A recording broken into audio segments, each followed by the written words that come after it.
Hello everyone and welcome back to Allegory Gaming. We are here with Fears to Fathom on the second episode, The Norwood Hitchhike. In this story, we'll be playing through the experience of Holly, and I'll be adding in some of the thoughts and feelings they could potentially have during this unusual experience. So don't forget to subscribe and hit the bell icon so you don't miss the second half of Holly's story.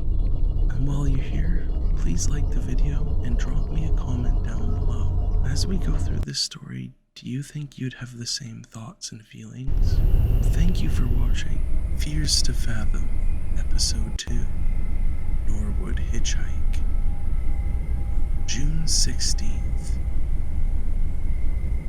Holly recalls her story, and I'll be the one narrating it for you. This happened to me when I was 19. I'm a little over 21 now. I still remember this very clearly because of how creeped out I felt. I was a bit hesitant to write this out for the internet at first, but getting it out may help, even if it's just a little bit. I was one of those people that loves gaming conventions. I'd go to every convention I get the chance to, and sometimes even meet some of my online friends. Though my parents weren't always thrilled at the idea of me going on interstate drives, but a plane ticket would have been too expensive. As Holly drove down the road, she saw the barbed wire on the top of the fence. It was out of place, and seemed unusual to be in the middle of the forest, but like nails in a chalkboard, a screeching song that she hated came on, and she quickly turned off the radio. It distracted her from the barbed wire, though. She continued to drive through the forest on this calm night. Holly got a text, and she decided to pull off to the side of the road. She saw the text was from Aiden Williams. He was one of her online friends. He seemed quite supportive in her choice to take the road. He understood how much plane tickets cost to go to these conventions. On the note of plane tickets, though, Holly noticed the messages from her dad. She scrolled back up and saw the fight they had previously. He wanted her to take a plane, but he just didn't understand how much money it cost. The thoughts of the fight with her dad was blindsided by the bright lights coming towards her. She watched as a van slowly passed her. The slow passing van struck a nerve in her spine as it gave her chills. She decided to get on the road again. She brushed the presence of paranoia off her as she drove. She felt the buzz of her phone and once again decided to pull over. She hoped it was Aiden, however, it appeared to be her dad. The text read, "Where did you reach?" and Holly decided to send back that she got stuck in a traffic jam, but she was still a few hours away. She knew her dad, and she knew the next text that would come would be some sort of smart-ass remark about taking a plane. Although the foresight on her family's opinion of her drive was interrupted by a consistent beeping and blinking light on the dashboard. Near halfway through the drive, she realized she was low on gas. There had to be a gas station up ahead somewhere. She took it easy and just putted down the road, hoping she'd reach one soon.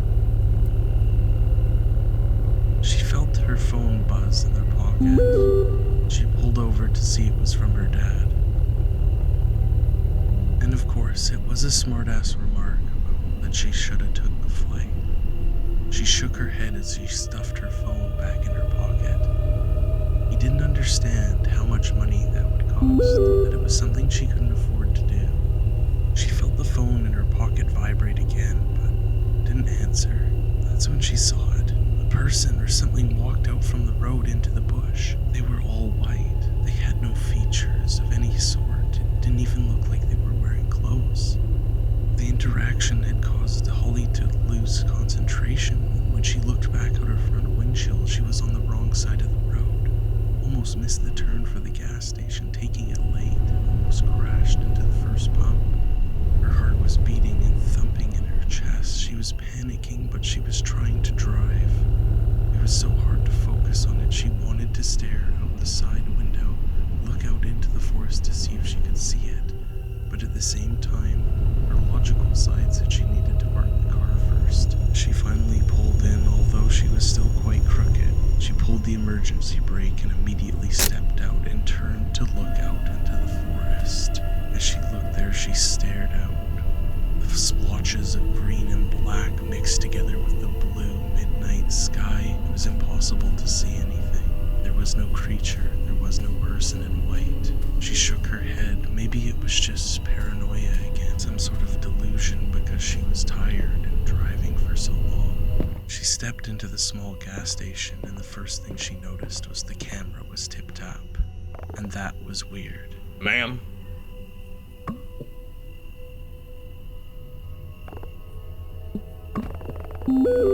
You heading to the bridge all by yourself? See, not a lot of people head down there this time of year.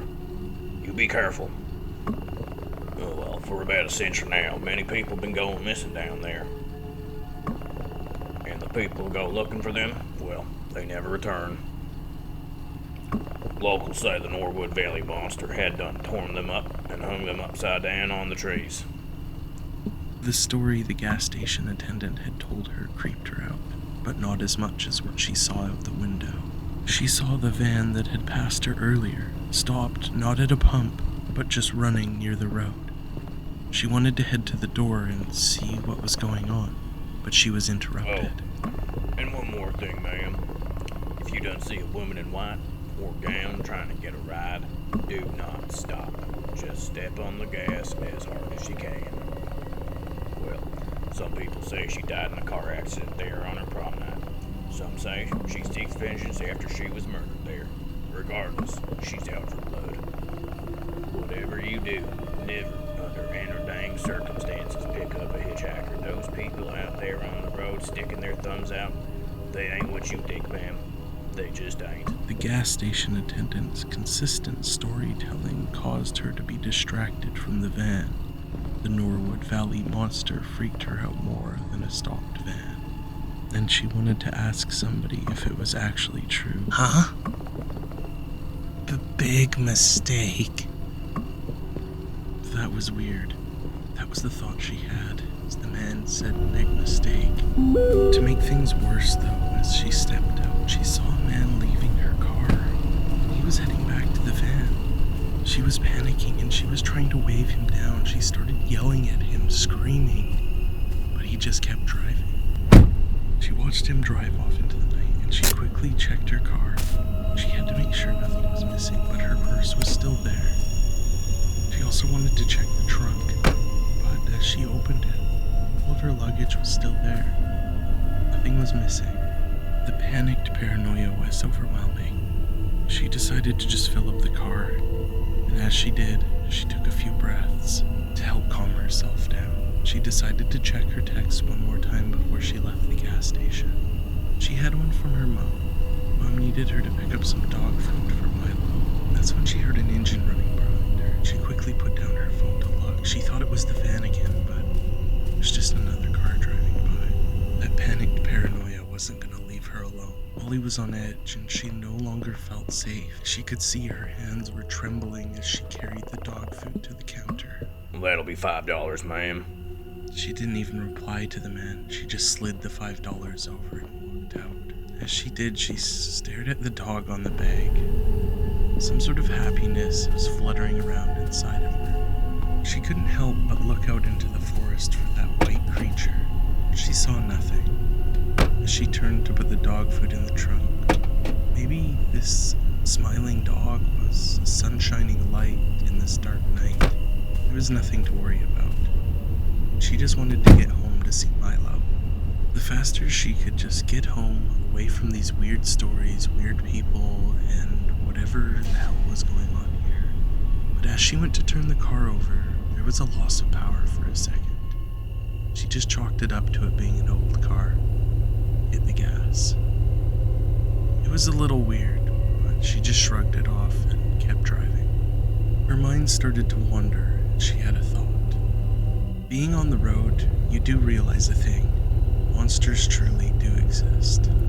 And every single one of them looks just like you and me. She got another text from her mom, but at this point she was quite freaked out.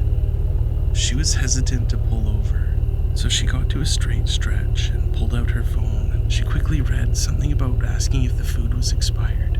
That's when the car's lights went out. They just shut right off. She started to panic and quickly pulled them back on. Like a flick of a switch, they came back. Paranoia was now sitting in the passenger seat as she drove, but she kept going, hoping it was just a one-off thing. As she got closer, she saw lights in front of her. It looked like another car. She was trying to keep up with it in case her lights went out again, but that's when they started to flicker. Holly pushed the gas harder. She wanted to get closer, and the flickering continued. She was worried about her safety, and Holly started honking the horn as her lights went out. She was trying to get the attention of the people in front of her, but she watched them pull away, driving faster, and she laid on the horn. She just needed help. That paranoia was in the seat, laughing beside her now. She was fully panicked, and her heart was beating fast like a running cheetah in her chest. She just kept going. She tried to push the gas harder to go faster, but the car was gone. At this point, she found herself going faster than she would normally drive. She was going as fast as that cheetah in her chest as she whisked past the blurred trees that passed beside her. It felt like the paranoia had pushed her foot to the max on the gas pedal as it was laughing at her. She just kept driving, though. She hoped that she'd reach the finish line in this race against her time. She hoped that she could get somewhere safe before her car completely cut out. The panic was giving her a headache as she reached the bridge. She rolled out onto it and the trees beside her disappeared. She could hear the rushing water beneath her, and she felt like that was her, that she was in a down current of despair. Her lights continuing to flicker, the panic was building more. At this point, it felt like she was in uncontrolled chaos, that there was something that was going to happen. She wanted to pull over and stop, but there was nobody to help her. On the other side, the trees were sparse and dead, like some sort of terrifying foreshadowing. As she traveled down the dirt road, her lights cut out, but she was going so fast she almost crashed into the wood fence on the side of the road, but that didn't stop her. Her foot was all the way down, the car couldn't go any faster. She needed to leave. The dust was picking up in the road in front of her. The other car must have gone this way. She looked out the side window and saw an abandoned car, and immediately the thought went to, that's you. That she was going to be the abandoned car in the side of the road.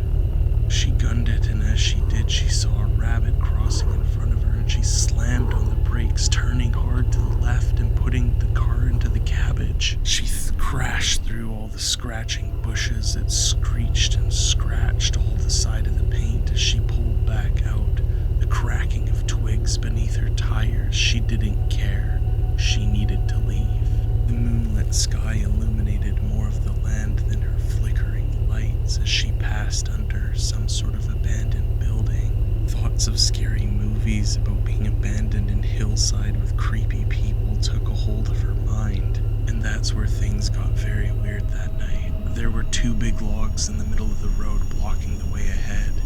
She thought maybe somebody was working and they cut them down, but nobody was there. She decided to honk the horn. Maybe a worker was nearby, but nobody came.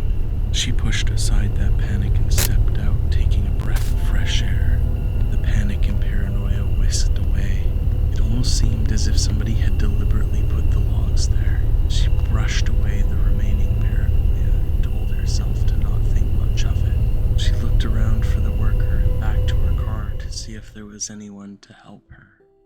Thank you all for stopping in to watch the Fears to Fathom Episode 2, Part 1 of Holly's story. Remember to subscribe and join the Allegorian community of fun and stories, as well as hit the bell icon so as soon as the second part comes out of the story, you'll be able to watch it. Also, if you enjoyed the video, don't forget to like, as well as drop me a comment down below. Which did you find more scary? The creature that walked out from the road, or the van that was trailing us the whole game? More importantly than anything, thank you for watching, and I hope to see you next time.